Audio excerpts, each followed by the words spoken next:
to be very frank, this kind of chokes me up, because there's so many people that don't value themselves in a worthy way.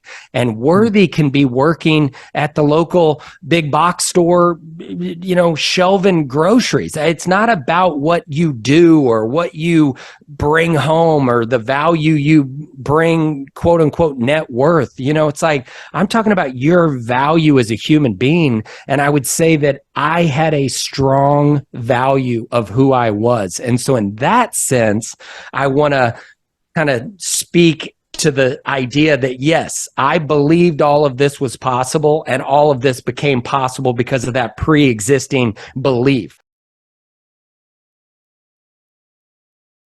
When Joe and I got through season 1 of Fixer Upper, I sat her down, and I wish I could have recorded this, because it would have been like one of the funniest, moments in time, to where now, I've arrived as a businessman, going to really impress Joe. And I was like, well, I've done all this research and I've done all this math and I've got a little business plan together. Joe, you're going to be so proud if things go the way I see them going with Fixer Upper and the show and the kind of introduction of us. And I'm telling her, and I was like, if we play our cards right, Joanna, we'll be the largest home builder in Central Texas. And in 3 to 5 years, we'll have, nearly, cornered the market, if we'll just do these things right. And little did I know that, hilariously, now close to a decade fast forward, construction is a very small piece of our business. Well, Chip, don't worry. You still can be the largest construction company in Texas.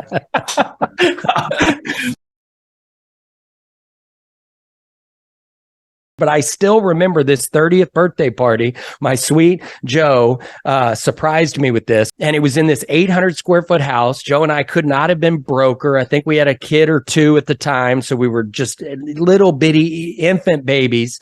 But everybody was there. But I remember the next day, my parents were kind of wrapping up and leaving, and they came over and they said, hey, Chip, does it hurt your feelings for some of your old friends to come over like that? And I was almost like taken aback. I was like, why would that hurt my feelings, Mom? That was like the best day of my life. What?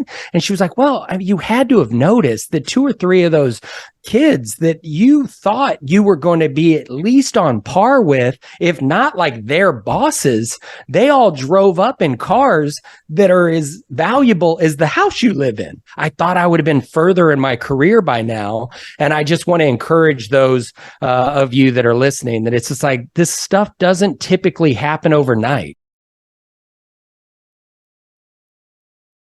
Fixer Upper came right on the tail end of, I'd say there were 2 years of real hardship, to where Joe and I were literally doing the rice and beans kind of, very frugal, trying to pay off debts. And about 6 or 12 months from that point, Fixer Upper, it was actually a production company, and they called and said, hey, can we feature your family? We love what you're doing. We'd like to follow you around on a couple of shows. We had a couple of projects. We had no earthly idea about television or anything about it. Who are these people? I truly thought it was a scam. I thought it was like one of these things to where you were going to send somebody $5,000 and you were going to inherit, some, Middle Eastern fortune or something like that. I thought literally it was that much of a scam. And they came down. They were real people. We connected with them in a lot of really cool ways, and we started building what eventually became Fixer Upper.